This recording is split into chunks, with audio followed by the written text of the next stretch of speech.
Il était une fois dans le village d'Airon, un jeune homme nommé Fay. Fay n'était pas seulement très beau, mais il était aussi riche. Il possédait une grande ferme, où il cultivait toutes sortes de cultures. Fay était très prospère, et cela le rendait heureux. Mais ce qui le rendait encore plus heureux, c'était l'attention qu'il recevait des jeunes femmes du village. Elles se jetaient littéralement à ses pieds, lui déclarant leur amour éternel. Cependant, Fay était en couple avec une belle jeune femme nommée Adola. Adola était non seulement magnifique, mais elle était également couturière. Elle créait toutes sortes de robes magnifiques, si bien que presque toutes les femmes du village venaient la voir pour commander une robe. Fay et Adola étaient amoureux depuis leur enfance, et avaient commencé à sortir ensemble à l'âge de 16 ans. Au début, Fay n'avait d'yeux que pour Adola. Il l'aimait profondément, et n'hésitait pas à afficher son amour publiquement. Mais au fil du temps, alors que Fay devenait un jeune homme riche et séduisant, et que de nombreuses femmes se disputaient son attention, il commença à changer. Ses yeux se mirent à vagabonder, et il commença à flirter avec d'autres femmes. Adola, désespérée, pleurait souvent seule dans sa chambre chaque fois qu'elle surprenait Fay avec une autre.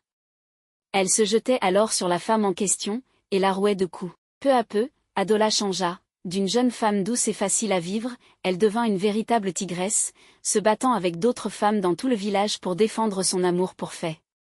Parfois, lorsqu'elle surprenait Fay en train de la tromper, elle mettait fin à leur relation, criant qu'elle en avait assez et qu'elle connaissait sa valeur. Mais après 2 jours, elle revenait vers lui, pleurant et suppliant, disant qu'elle ne pouvait pas le laisser à une autre femme. « Sais-tu combien de temps nous avons passé ensemble ? 7 ans, 7 longues années. Jamais je ne te laisserai.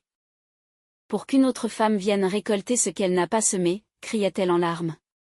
Fay la consolait alors, lui promettant que tout irait bien, bien qu'au fond, il ne s'inquiétait pas de perdre Adola. Après tout, il y avait beaucoup d'autres femmes prêtes à combler le vide. Mais Fay avait malgré tout un faible pour Adola, raison pour laquelle il ne mettait jamais fin à leur relation. Avec le temps, Adola continua de confronter, et de se battre avec d'autres femmes qu'elle soupçonnait d'avoir une liaison avec Fay. Elle perdit même de nombreuses clientes, car certaines d'entre elles avaient couché avec Fay, et elle les avait affrontées. Désespérée, Adola voulait que Fay l'épouse. Elle lui avait consacré cette année de sa vie, et ne se voyait pas avec un autre homme. « Fay, quand vas-tu venir voir mon père pour demander ma main ?» demandait-elle, inquiète. Mais Fay, fronçant les sourcils, répondait « Mariage ? Qui a parlé de mariage ? Je ne suis pas encore prêt à être un mari.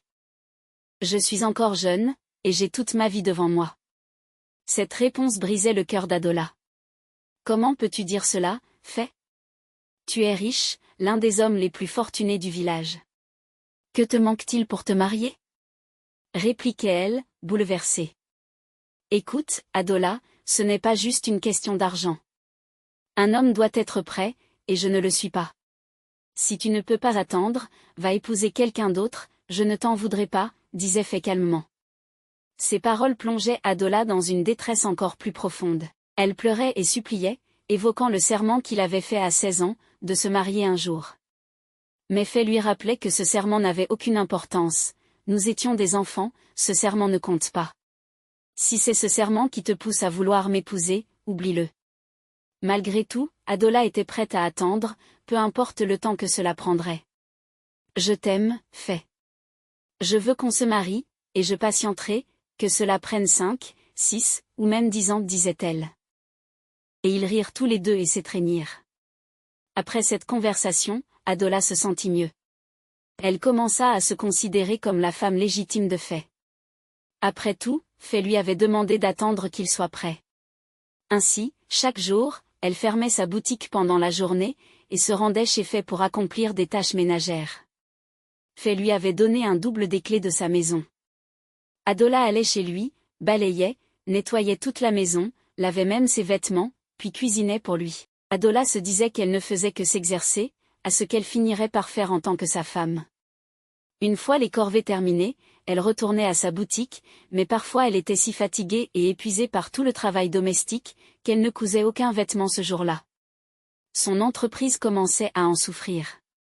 Comme si cela ne suffisait pas, à la fin de sa journée de travail, elle retournait encore chez Fay. À ce moment-là, Fay était déjà rentrée du travail. et elle passait la nuit avec lui avant de rentrer chez elle.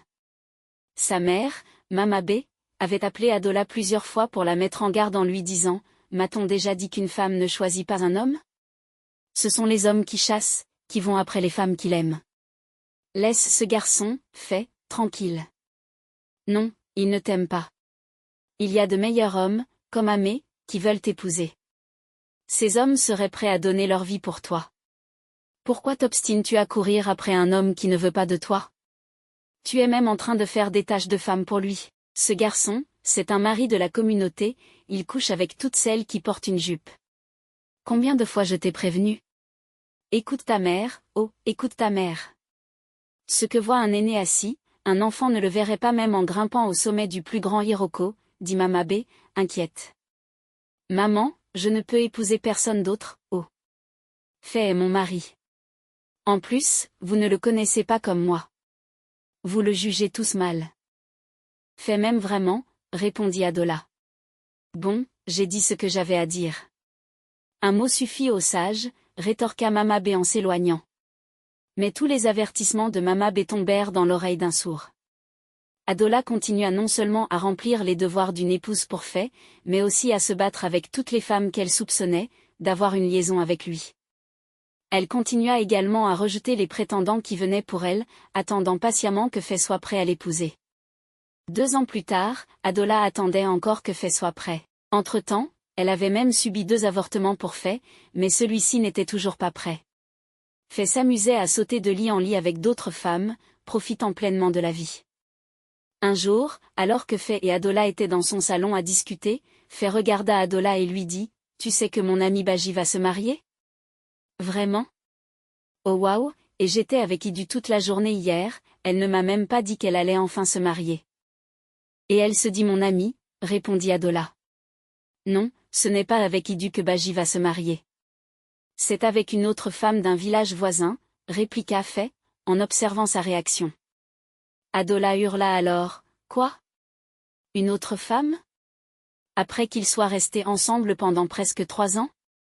Ça, non, je vais saboter ce mariage, je vais brûler tout l'endroit, et quant à cette fille qui veut voler mon homme, je vais la déchiqueter en morceaux, s'écria Adola, déjà en colère. Ah, calme-toi, tu es déjà en train de t'énerver. Ce n'est qu'une blague, dit Fait. Non, je ne me marie pas. Je te faisais juste une blague, je te taquinais, dit Fait en riant. Ah, mieux vaut comme ça, parce que j'aurais été tellement déçu par Bashi qu'il abandonne après 3 longues années. Dieu nous en garde, répondit Adola.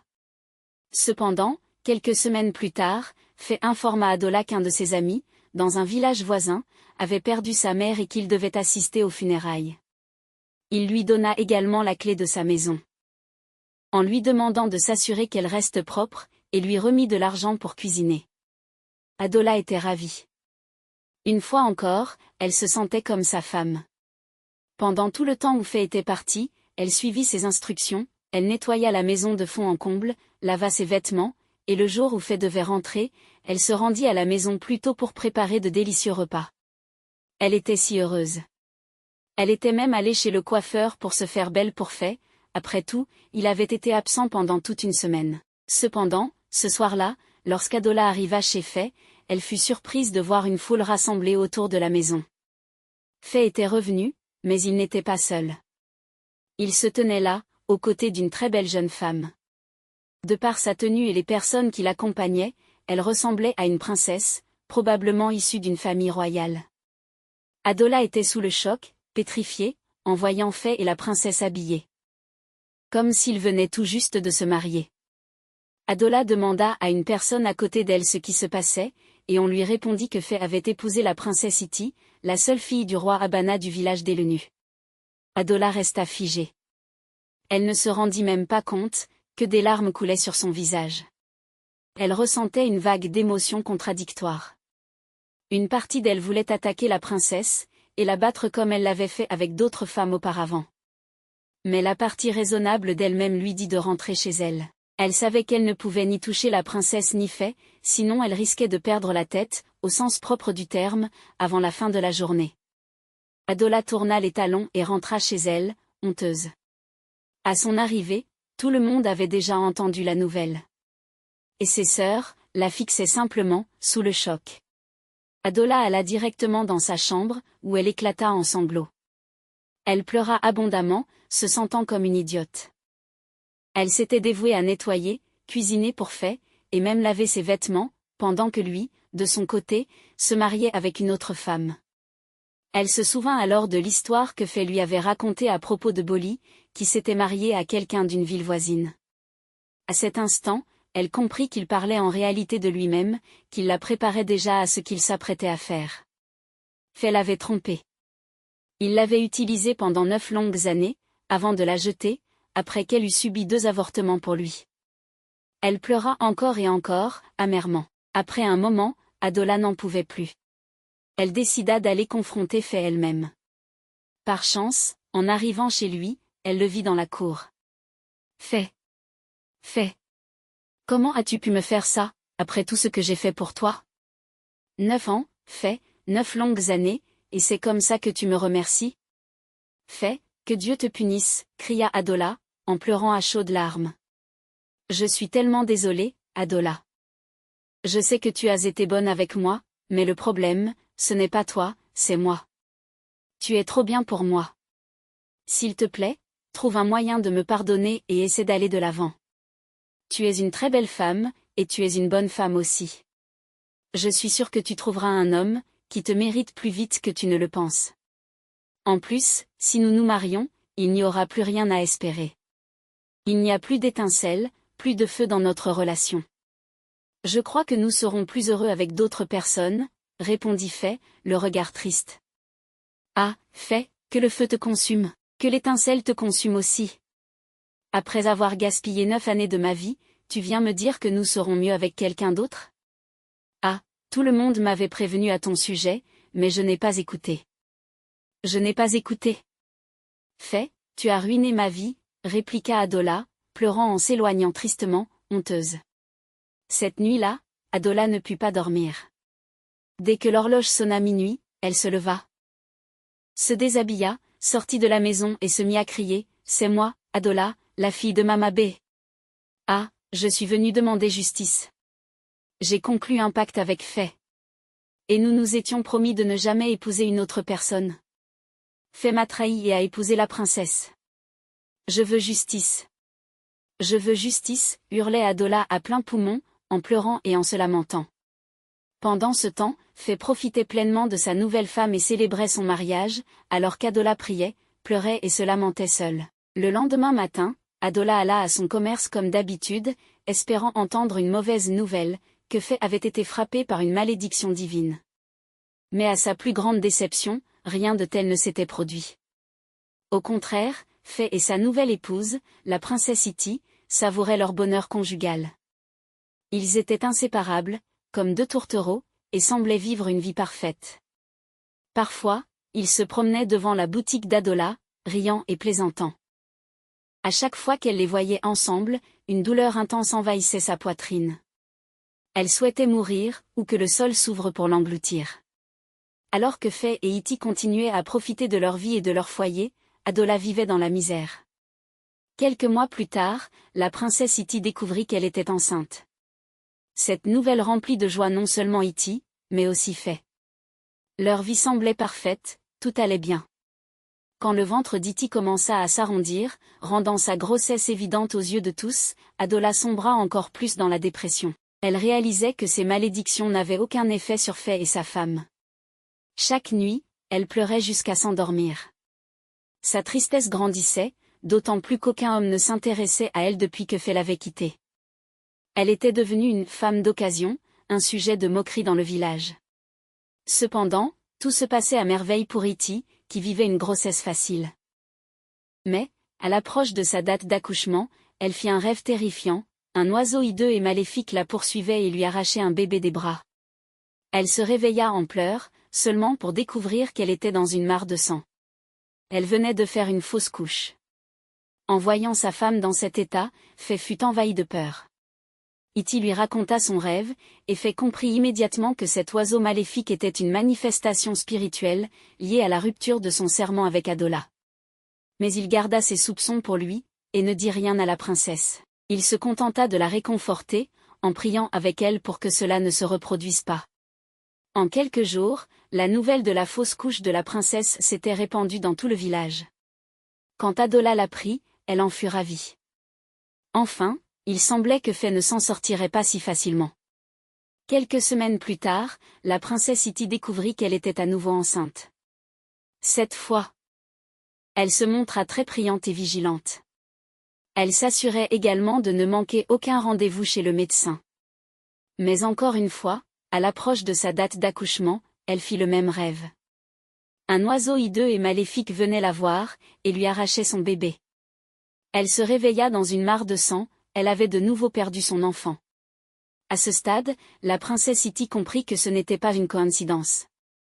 Elle décida de retourner dans son village natal, dans son royaume, pour consulter leur guérisseur traditionnel, et comprendre pourquoi elle perdait ses bébés. Elle était convaincue de n'avoir offensé personne, et ne comprenait pas pourquoi cet oiseau maléfique s'en prenait à ses enfants. Fée tenta de dissuader Iti de consulter leur guérisseur, mais elle refusa catégoriquement. Une fois arrivée dans le sanctuaire du guérisseur de son royaume, après plusieurs incantations, le prêtre principal la regarda et déclara : « Princesse, votre mari ne pourra jamais avoir d'enfant ? Sauf avec une femme nommée Adola. Elle est la seule à pouvoir lui donner des enfants. Ils sont déjà mariés dans le monde spirituel. Ils ont conclu un pacte lorsqu'ils étaient plus jeunes, et les divinités respecteront ce pacte. » Le prêtre parlait avec certitude, et Iti ne pouvait pas en croire ses oreilles. Elle le remercia et retourna chez elle. Dès qu'elle arriva, elle commença à faire ses valises. Fée, surpris, lui demanda : « Qu'est-ce qui ne va pas ? Pourquoi fais-tu tes valises ? Où vas-tu ? Parle-moi. » Furieuse, Iti s'écria : « Oh, donc tu as encore le culot de me poser des questions stupides ? Pourquoi ne m'as-tu jamais parlé d'Adola ? Tu es lié à une autre femme, et pourtant tu es venu m'épouser ? Maintenant, les divinités tuent mes enfants, et non seulement ça, tu ne pourras jamais avoir d'enfant avec une autre femme qu'elle. Et tu veux que je reste ici à perdre mon temps ? Moi, une princesse. Alors que tu sais très bien que tu es déjà spirituellement mariée à une autre ? Tu es fou. Tu n'as même pas honte. » Iti hurla ces mots en quittant la maison en colère. Fée, déconcertée, ne savait plus quoi faire.